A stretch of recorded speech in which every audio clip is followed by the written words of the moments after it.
ages would defeat you in less than a day. If you enjoy our sleep stories, remember to subscribe. Leave a comment telling us which country you're listening from. We love hearing where our listeners are. Settle in and get comfortable. Welcome to another bedtime history tale. Close your eyes and imagine you're waking up on a rough straw mattress in a smoky, dimly lit hut. The cold bites your skin before you even move. There's no glass on the windows, just oiled parchment to keep the wind out. The smell of damp earth mixes with the heavy scent of last night's fire.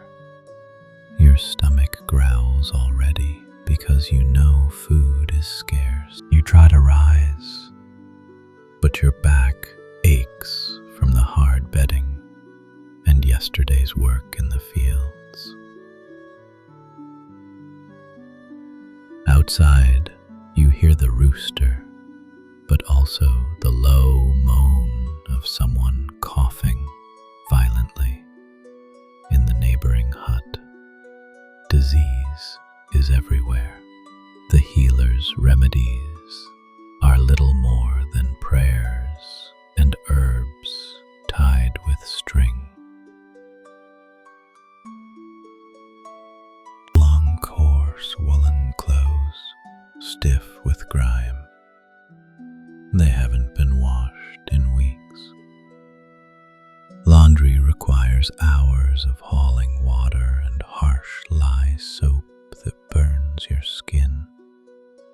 Your fingers are cracked from the cold and work, and you wince as you tie the rope belt. You step outside into the muddy village path. Chickens scratch the ground, pigs roam freely. The air is thick with smoke from dozens of small fires, mingling with the sharp stink of waste tossed into the street. The entire village seems to breathe in a slow, damp exhale. You look up and see the gray sky pressing low on the thatched roofs. There's no glass, no chimneys as you know them, just holes to let the smoke out. The thatch drips from last night's rain, and you know you'll be repairing leaks again soon. Breakfast is thin pottage, mostly water with a few grains. There's no coffee, no sugar. The bread is dark, coarse, and hard. You gnaw at it slowly. Meat is rare and reserved for special days, or those with better connections. Your body is always hungry. Your teeth ache from the hardness of the bread. You know they'll rot quickly. There's no dentistry here, only pliers and a strong arm. You hope you'll avoid that for a few more years, but everyone loses teeth young. Your breath steams in the cold air. It's time to work. You shoulder a crude wooden hoe and walk to the fields. The mud sucks at your boots. The field is your life. It demands your body, your time, your strength. There's no machine to help you. You know the harvest determines if you'll survive the winter. The Lord Steward might pass today to collect rent. You dread seeing him. You owe grain you don't have yet. He doesn't care. He'll take a chicken, your best blanket, with a last of last year's ale. You can't say no, not without risking punishment. Toil for hours under the gray sky, your back bending painfully. There's no relief, no safety net. If you get sick or break a limb, you're a burden, and burdens don't live long. Your fingers go numb in the chill, but you keep digging. Lunch is just more squatting by the field. Your fingers tremble as you bring it to your lips. You talk quietly with others, sharing rumors of war, plague, taxes. There's little laughter. The wind seems to carry the heaviness of life. You remember the last famine, the taste of boiled weeds, the desperation. You remember the funeral bell tolling almost every day. The priest gave comfort but had no answers. The cemetery is full of shallow graves. After the short meal, work resumes. Your back screams in protest. The overseer watches you. He carries a stick. He won't use it today, maybe, but you don't want to test him. Your only goal is to stay invisible. Keep your head down. By late afternoon, your hands are raw, your legs shaking. You glance at the sun lowering behind bare trees. The air grows colder. Soon you'll trudge home, but not before finishing your share. The overseer is still watching. Finally, you walk back to your hut, feet heavy, clothes stiff with dirt and sweat. Smoke curls from small fires. The whole village seems to sigh, settling into dusk. Children cry softly. An old dog limps after you. Inside your hut, there's no privacy. You share it with family and sometimes even neighbors if they lost their home. Everyone is crowded together, trying to stay warm. There's little talk, just the crackle of fire and labored breathing.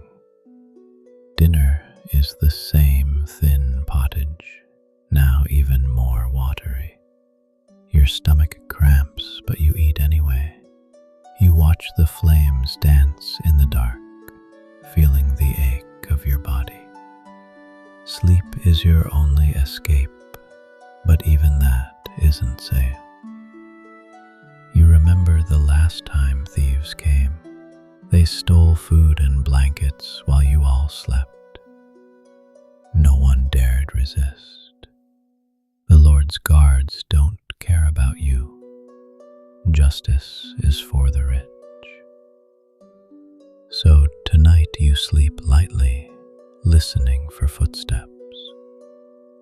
You hear coughing in the dark, a child whimpering. Disease is always present. Plague may visit again. No one knows why people sicken and die. The priest says it's God's will. The healer says it's bad air. Neither can save you. You lie down on straw, crawling with lice. You scratch absently. Everyone has them. Fleas bite too. No matter how you wash, if you can wash, it doesn't matter. The pests always return, spreading sickness. As the wind howls outside, you think about winter. The woodpile is small, the roof leaks. You know cold can kill as easily as hunger. You pull a thin blanket tighter and shiver, listening to the wind batter the walls. Your mind drifts to faith. You fear hell as much as you fear hunger. The priest says to obey, to endure. You cross yourself before sleeping. Perhaps God will protect you tonight. Perhaps not. You hear wolves in the distance, their howls joining the wind. Even animals are a threat. Livestock is vulnerable, and so are people. You remember stories of attacks. You hope they'll stay away tonight. body aches. The night is long and the cold seems alive, creeping into every corner of your body. You shift uncomfortably on the straw bedding, hearing the wind rattle loose boards. The hut groans like some old creature, sheltering you from the world's indifference. Sleep is restless. Dreams twist into worry. Unpaid rent, a sick child, rumors of raiders on horseback. In the darkness, every fear grows teeth. You grip your blanket tighter, whispering a prayer you hope someone hears. Morning brings no relief. The pale light reveals cracked walls and damp earth floor. The fire has died down to embers. Your breath clouds in the frigid air as you rouse yourself, bones stiff, stomach empty. You share a few hushed words with your family, trying to keep spirits from breaking.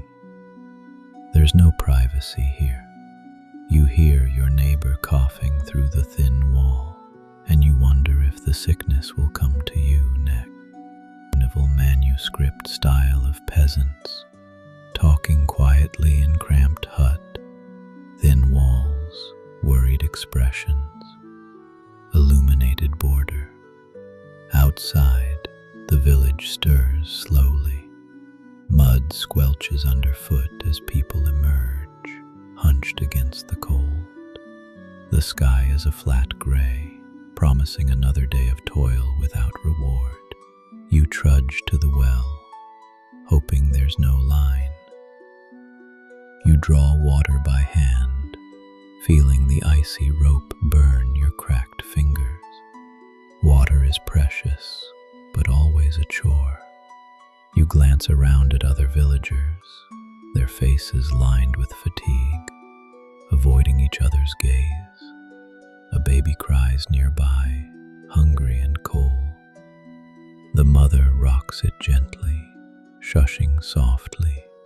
She looks exhausted beyond words, eyes hollow with worry. You look away, ashamed you can't help. You head for the fields again. Today you must repair fencing battered by wind and time.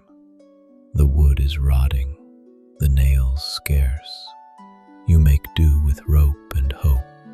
It's slow work, cold work, but it must be done. Your hands go numb as you work. Splinters bite deep, but you don't stop. Each repair is survival. Without fences, animals wander, crops get ruined. There's no margin for error in this life. Lunch is more of the same. Hard bread, thin pottage. You eat quickly, barely tasting it. You can't afford to stop long. There's always more to do, and daylight is short. Winter days are cruelly brief. You hear talk of the Lord's men riding through soon to collect taxes. Anxiety spreads like fire in dry grass. The sun sets early, a dying ember in the west. You gather your tools, shoulders slumping.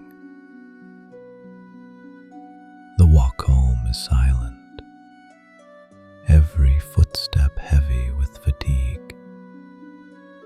Smoke rises from huts like tired sighs, greeting the night. Inside your hut, you see your family huddled close. No one speaks much. The fire is small, the food even smaller. You meet their eyes and nod, sharing silent resolve. Tomorrow will be the same. It must be survive. The wind outside grows restless, rattling shutters and sending embers swirling in the hearth. You glance at the small fire, feeling an old unease. Flames are friend and enemy both. Everyone knows how quickly they turn on you. You press the coals down carefully, hoping to sleep safely. But outside, you hear a sudden shout, then another. Confusion grows. The wind howls louder, carrying with it the sharp, unmistakable scent of smoke. Someone bursts through the door, breathless. "Fire!"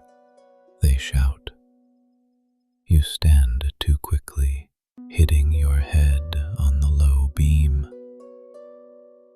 Your heart races. Fire in the village is a death sentence if it spreads. You rush outside into chaos. Flames leap from thatched roofs like hungry beasts. Sparks ride the wind, settling onto new homes. People scream, hauling children and what little they can carry. The wind is cruel tonight, driving the fire in unpredictable ways. You try to form a bucket line with others, but the well is far, the water scarce. Every bucket you throw seems swallowed by the inferno. You see neighbors you've known all your life screaming in terror. A roof collapses and a shower of sparks. The night turns red and black. Smoke thick enough to choke you with every breath. Children cry, clutching their mothers. Old men struggle with buckets, faces streaked with soot and tears. The fire doesn't care who you are. It devours all equally. You cough violently, eyes burning. Someone drags you back as another wall gives way in a roar of sparks. You realize the bucket line is failing.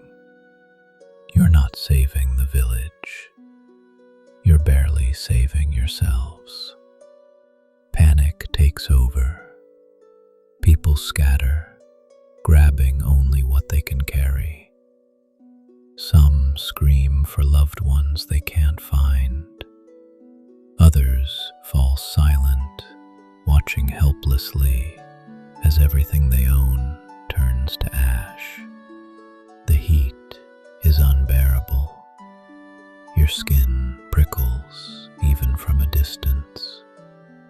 You hold a child's hand tight, pulling them away from the flames. Tears cut clean lines through the soot on your face. You make it to a clearing outside the village. Dozens gather there, shivering despite the heat on their backs. They clutch one another, faces lit by the hellish glow of what was once their home. Some kneel and pray aloud. Others sit in stunned silence. The priest arrives, face pale, robe smudged with ash. He speaks soft words of comfort, but even he sounds lost. You stare at the fire until your eyes water and blur. Memories of your hut, your few possessions, all gone, and you know tomorrow will be worse. There is no relief waiting for you, only cold, hunger, and rebuilding. As the flames finally die down, you feel the cold settle back in. The wind carries the bitter smell of wet ash. You hold your family close, whispering that you'll try again, because in the Middle Ages, there's no choice but to keep surviving. Morning breaks over blackened ruins. The air is choked with the smell of wet ash and scorched thatch.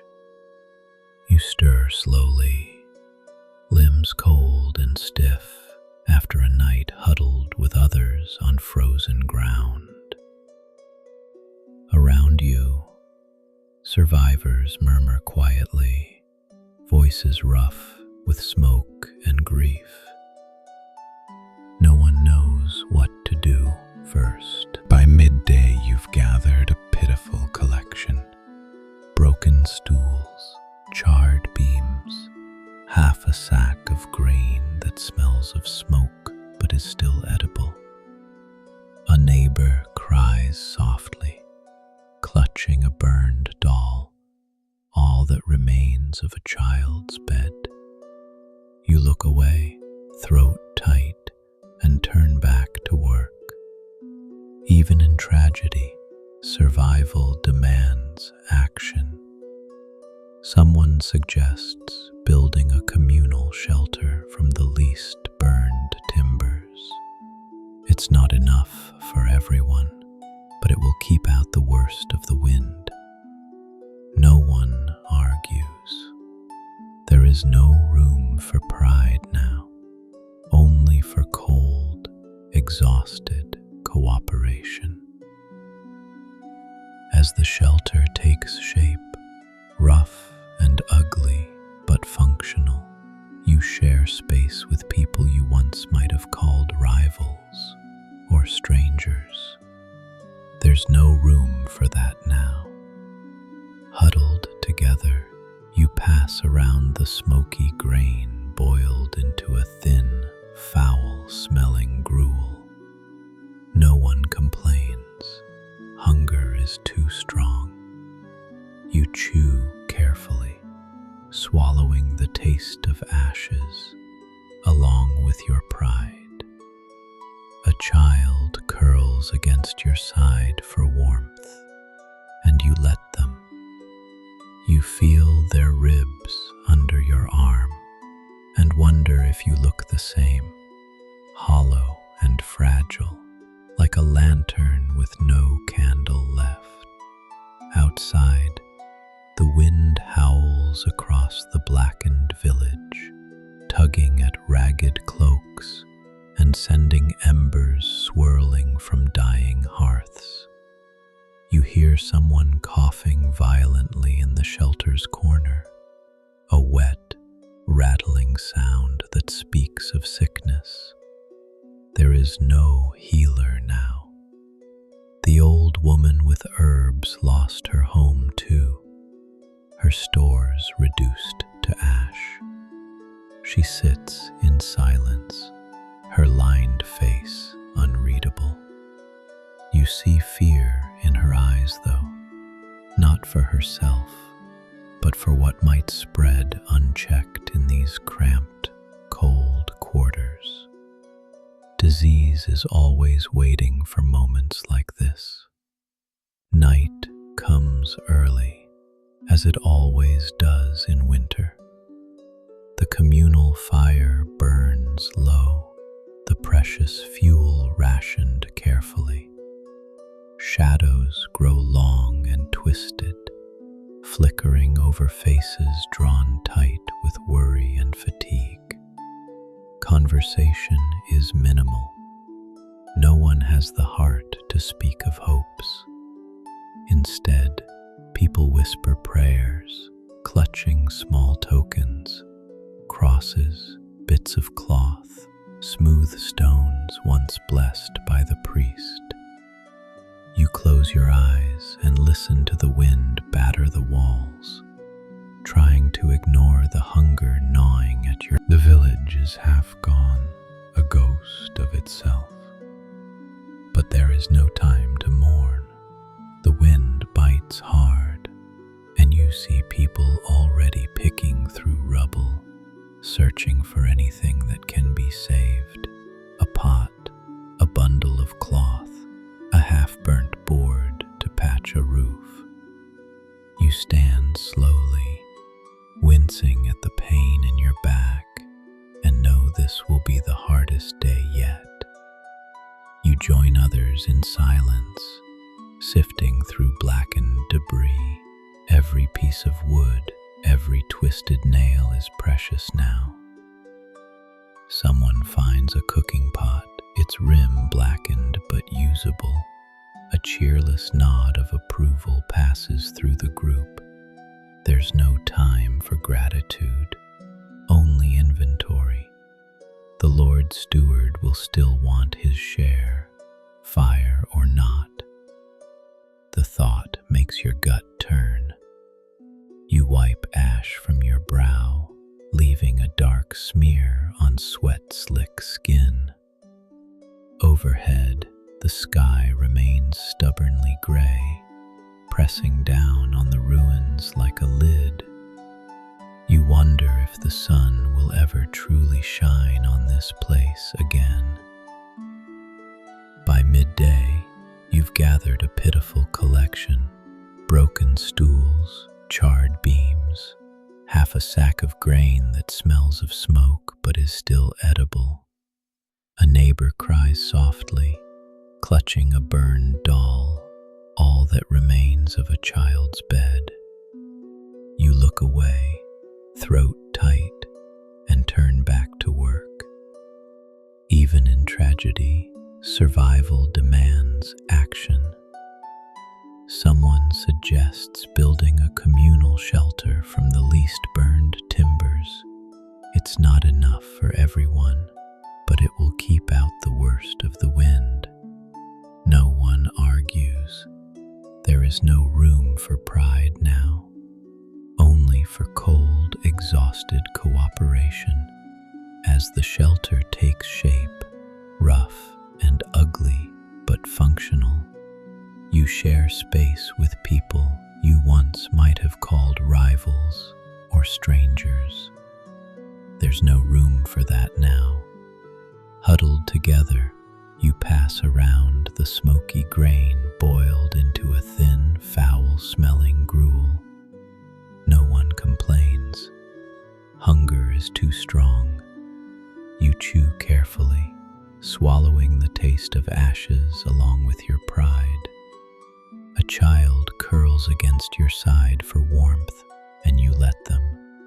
You feel their ribs under your arm and wonder if you look the same, hollow and fragile, like a lantern with no candle left. Outside, the wind howls across the blackened village, tugging at ragged cloaks and sending embers swirling from dying hearths. You hear someone coughing violently in the shelter's corner, a wet, rattling sound. The night comes early, as it always does in winter. The communal fire burns low, the precious fuel rationed carefully. Shadows grow long and twisted, flickering over faces drawn tight with worry and fatigue. Conversation is minimal. No one has the heart to speak of hopes. Instead, people whisper prayers, clutching small tokens, crosses, bits of cloth, smooth stones once blessed by the priest. You close your eyes and listen to the wind batter the walls, trying to ignore the hunger gnawing at your belly. Sleep is the only mercy, and even that is stolen in small, shivering fragments. You wake before dawn, muscles cramped and cold. Carefully, you move so you don't wake the child leaning on you. The embers have all but died, leaving only a faint orange glow in the darkness.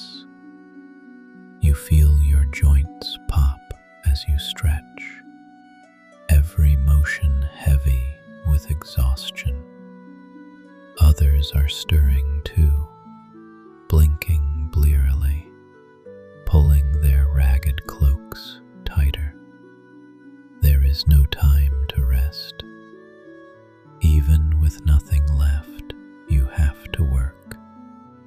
Snow threatens in the gray sky outside, and you know you have only hours to patch roofs and walls before the first flakes fall.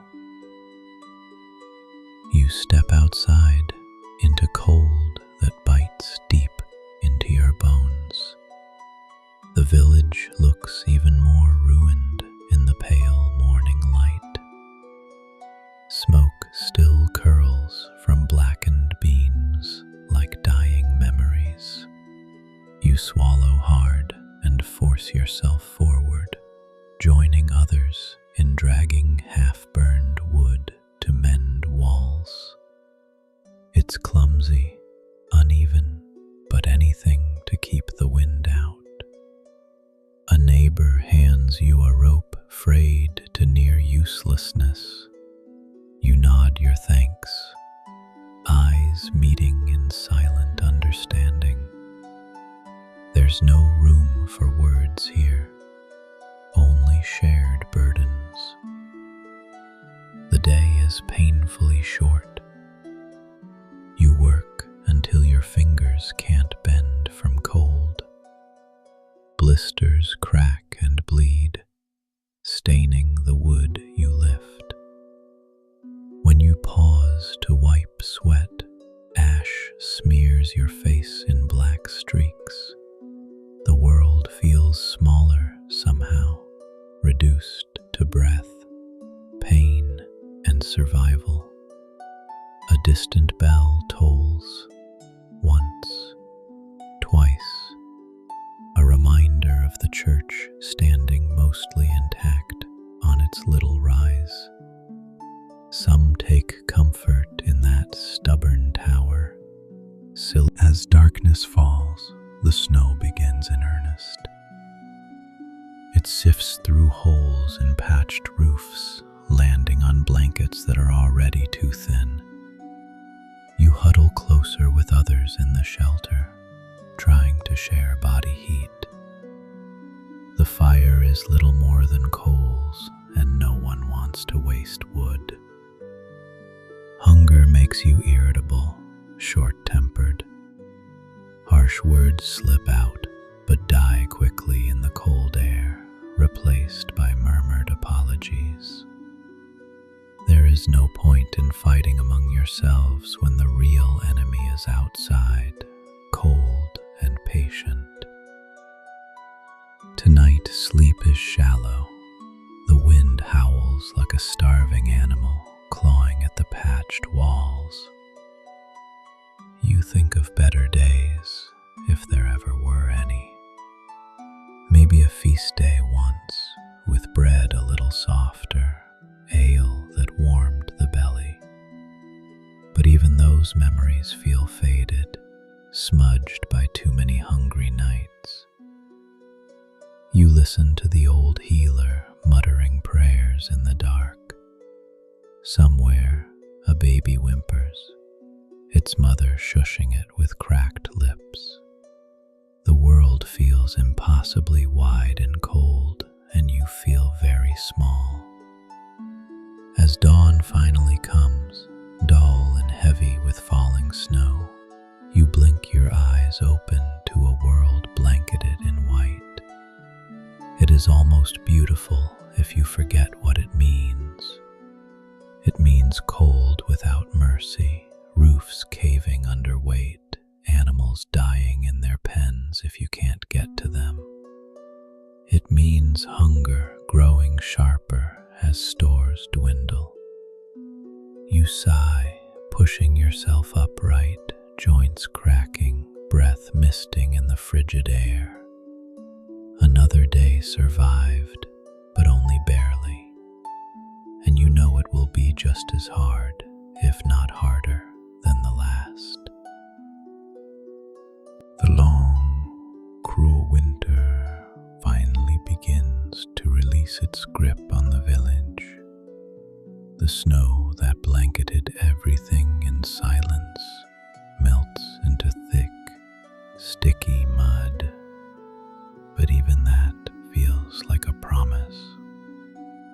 Water runs in little rivulets down the ruts of the main path. The smell of damp earth replaces smoke and ash, and the trees, stripped bare for so many months, sprout the palest hints of green.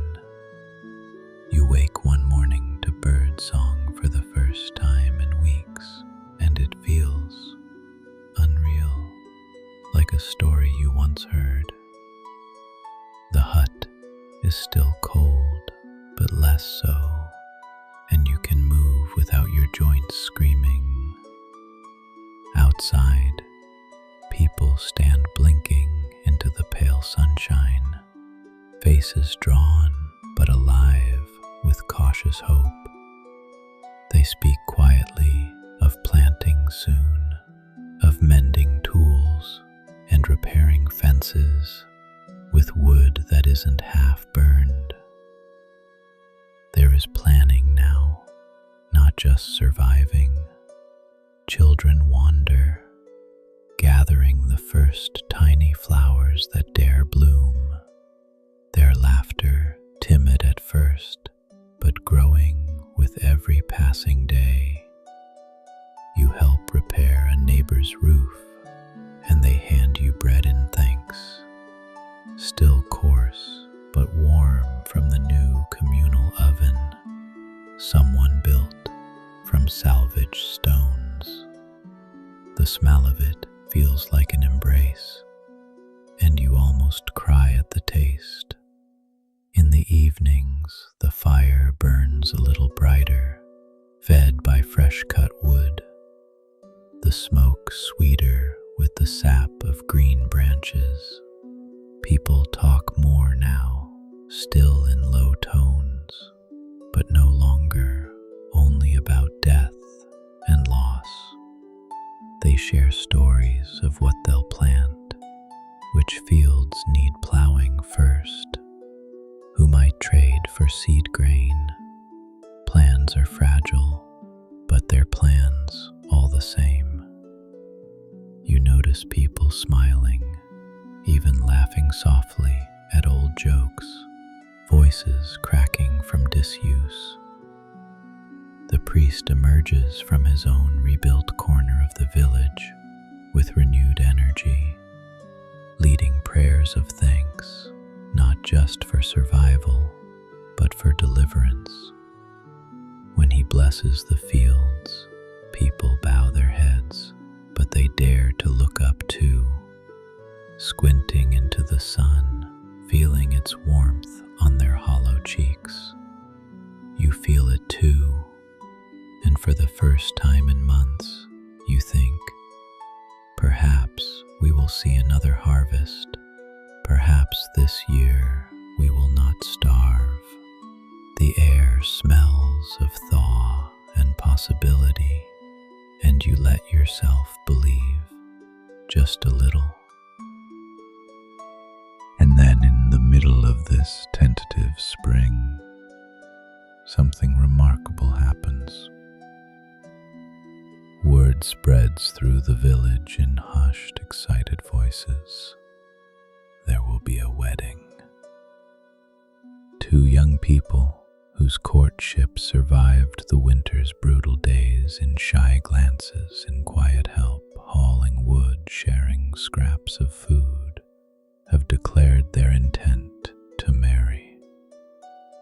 At first the news feels strange, almost inappropriate, in a place still scarred by fire and loss. But then it grows on people.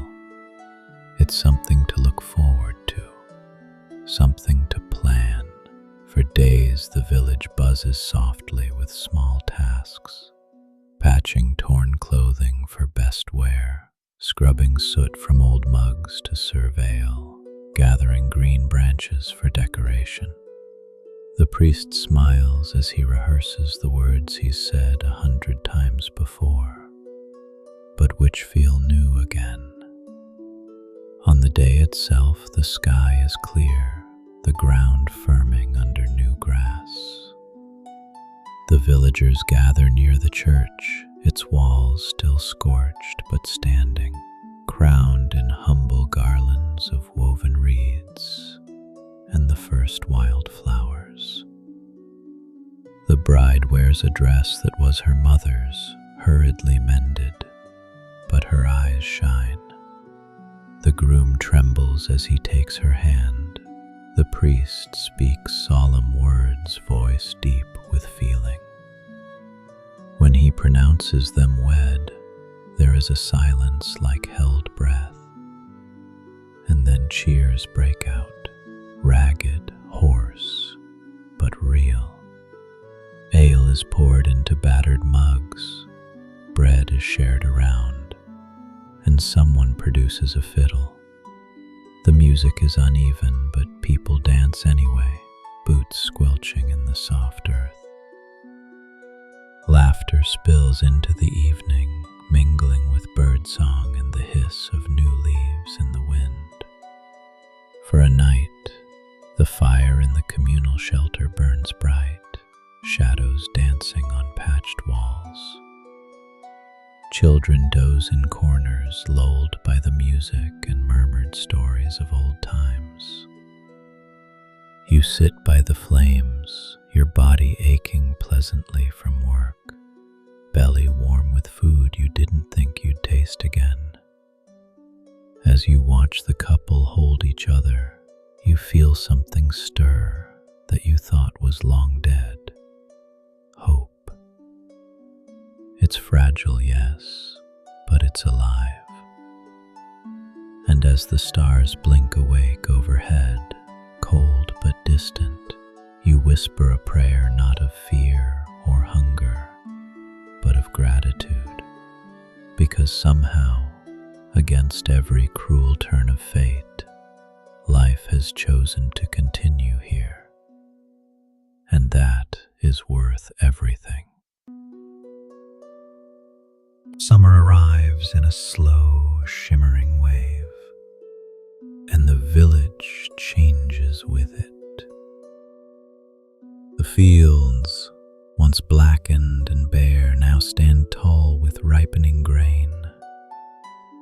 The stalks whispering in hot breezes. The sun is relentless, a molten coin in a cloudless sky, baking the earth until the dust clings to sweaty skin. Every day begins before dawn, the air already heavy with promise of heat.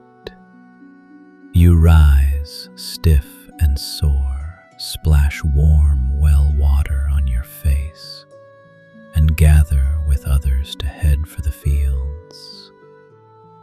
Tools rest on calloused shoulders, wooden scythes sharpened with stones, crude rakes bound with rope.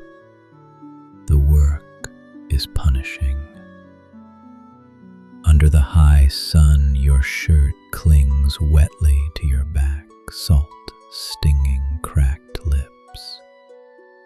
Sweat runs into your eyes as you bend and swing,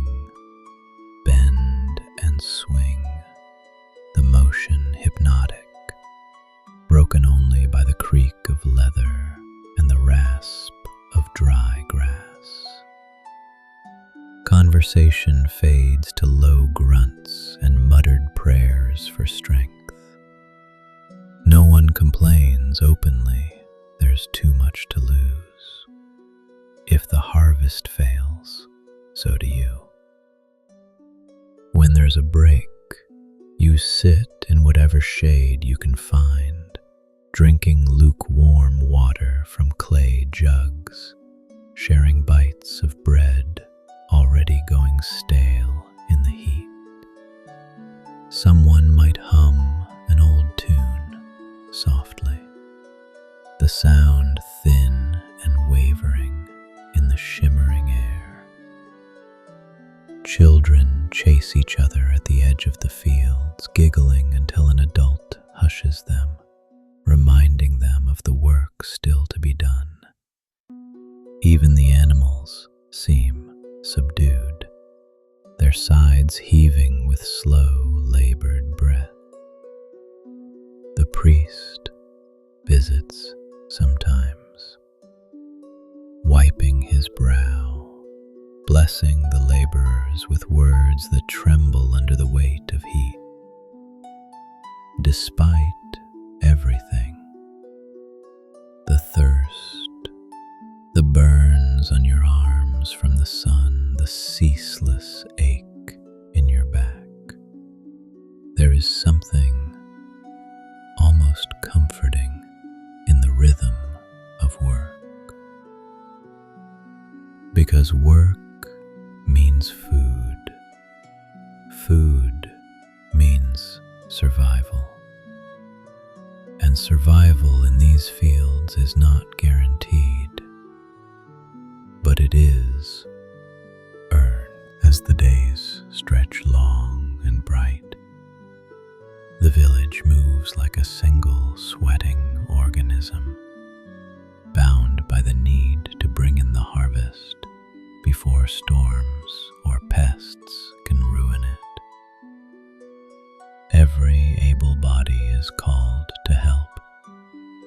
Old men mend baskets and jugs. Women bend among rows of beans and cabbages. Children gather fallen ears of grain before they're trampled or lost. The air hums with insects and a low chant of tired voices calling instructions or encouragement.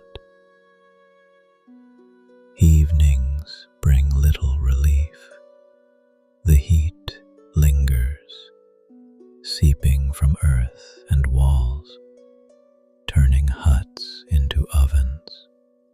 You eat quickly, too hot to savor the meal, then lie sprawled on straw, limbs heavy and sore. But there's satisfaction there too. The granary begins to fill.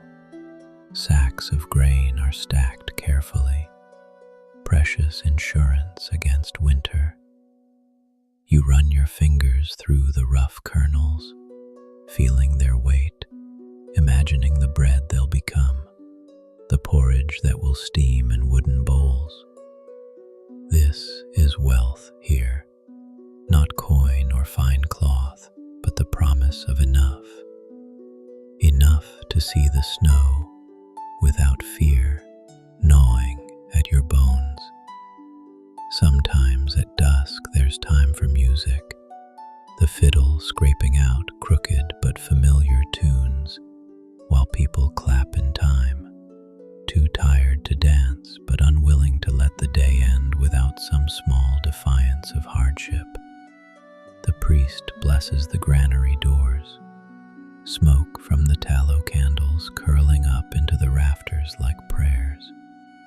You listen, eyes half closed, to his voice weaving old words of protection and hope. Outside, the fields lie in shadow, stripped but peaceful, waiting for autumn rains. And for a moment, brief and fragile, you let yourself believe that maybe, just maybe, this year you'll have enough to last. It begins with little warning, as such things always do.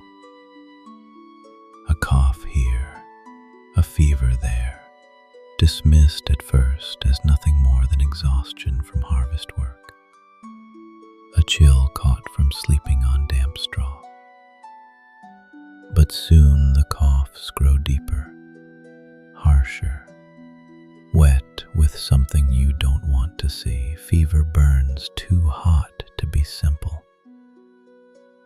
Whispers start to thread through the village, words like sickness and plague, spoken in hushed tones so as not to give them power. You see the priest crossing himself more often, his prayers longer at dusk, voice shaking ever so slightly. Neighbors close shutters that never had need of them before, and visits stop except for hurried words shouted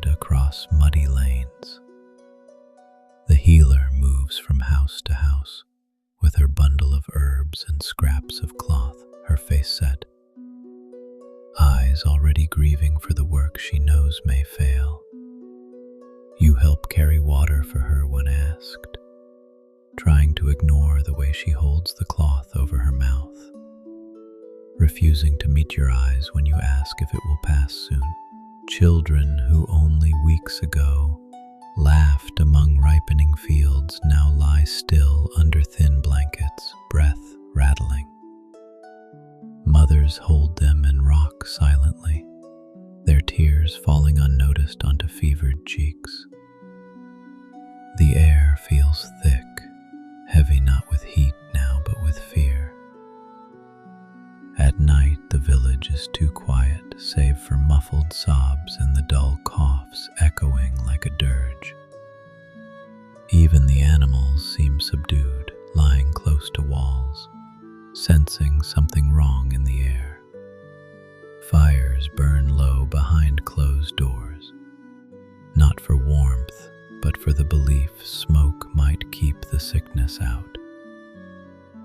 You sleep fitfully, if at all, waking to your own breath sounding too loud in the silence. In the flickering glow of the hearth, you see your family's faces pale and drawn, all of you pretending this is just another hardship to be endured. Even as your heart hammers with dread, you can't speak aloud. Days blend together in a feverish haze of fear and grief. The village feels smaller somehow, as if the air itself presses in. More doors are marked with crude symbols to warn others away. You hear the wailing of a mother who has lost her child and feel it like a physical blow in your chest. No one has time to comfort her. Everyone is too busy trying to keep their own families alive. The healer's remedies run thin, her herbs burned in poultices, her cloths stained beyond washing. She looks older by the day, back bent, eyes hollow. Even the priest falters, clutching his worn book in shaking hands as he tries to speak, words of hope that sound brittle and dry. Funerals are rushed, the graves shallow and close together, because there's no time, no strength left for ceremony. You help dig sometimes, your hands blistered and raw, the dirt refusing to yield easily.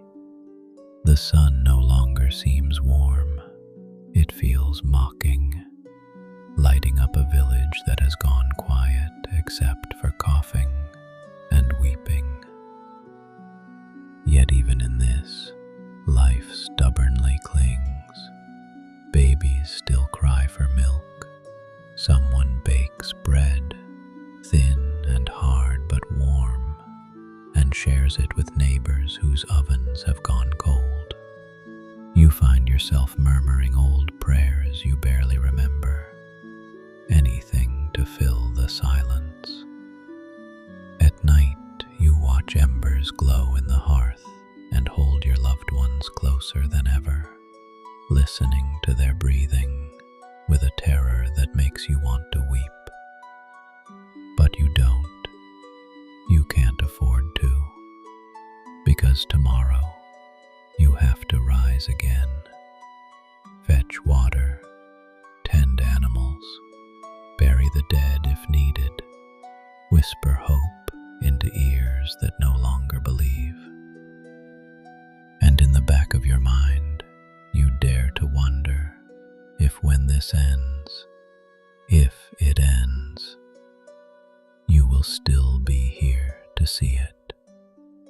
You tell yourself yes, because the alternative is unthinkable, and you force your eyes closed, praying sleep will come before the fear can claim you. Words words spread slowly at first, like the cautious crackle of a new fire in damp wood. The king is coming. At first, no one believes it. Why would he come here? To a village half burned, half rebuilt, still clutching its meager harvest like a child clutching crusts of bread. But the rumors persist, carried on the wind and by travelers passing through. The steward arrives ahead of time, barking orders, measuring everything with hard eyes. People scramble to sweep the paths, mend fences with rope and hope, whitewash walls still smudged with old smoke. Children are scrubbed, red-faced, and given ragged but clean clothes. Even the priest seems anxious, practicing his greetings in a whisper, smoothing his worn robe until the fabric threatens to tear. When the day comes, dawn is pale and cold but clear. You wake early, stomach in knots despite having eaten better than usual the night before in anticipation. The village gathers along the main path, eyes shaded against the weak sun, breath steaming in the chill. You stand with neighbors who have become family through hardship, all of you silent, waiting. Dust rises in the distance before the sound reaches you. Hooves, wheels, the creak of leather. Then they appear, banners snapping in the wind, rich colors that seem out of place against the drab earth. Soldiers in polished armor, faces set and unreadable. The king's carriage is large but battered by travel, its once bright paint dulled by mud. When it stops, the door opens slowly. He steps out, not the giant of legend, but a man with tired eyes who scans the village with something like sorrow. The crowd bows low, murmuring prayers or apologies or nothing at all. You keep your head down, heart pounding in your ears, wondering if he'll notice you, wondering if you want him to. He speaks in a voice that carries, practiced but not unkind. He thanks the village for its loyalty and labor, for feeding his armies, for paying their taxes even in hardship. The words feel like ritual, worn smooth with use. But there is a quiet beneath them that makes you raise your eyes just enough to see his face. He looks older than you expected, lines drawn deep, his cloak heavy with dust. He doesn't smile exactly, but he nods when the priest stammers his blessing. Then he moves among you, not too close, but close enough to see. You hold your breath when he glances at your patched tunic, your hands stained from fields and ash. He nods once, and it's as if something releases in the crowd. A child, too young to know fear, pipes up with a question about his horse, and the king actually chuckles, low and rough. He gestures the boy closer and lets him touch the reins. The soldiers shift uneasily, but don't stop him. For a moment, the village breathes again. The steward puffs with pride and relief, barking softer orders. The priest exhales audibly, gripping his prayer book to keep from shaking. Women dab eyes, men clear throats. The king turns back to his carriage and pauses. He speaks once more, softer now. He promises a small reduction in this year's tax, a gift of seed grain to help after the fire, a promise of a mason to help rebuild the church roof. It is not salvation, but it is something. When the carriage rolls away, the banners fading into the dust, The village is silent for a long time. Then people begin to talk, quiet at first, then louder, voices rising with fragile hope. You stand there, heart still thudding, realizing you are crying without quite knowing why. Because for the first time in too long, it feels as if someone saw you, really saw you. And though the fields still need plowing and the hunger is not gone, the thought stays with you as you turn for home, that perhaps you are not forgotten.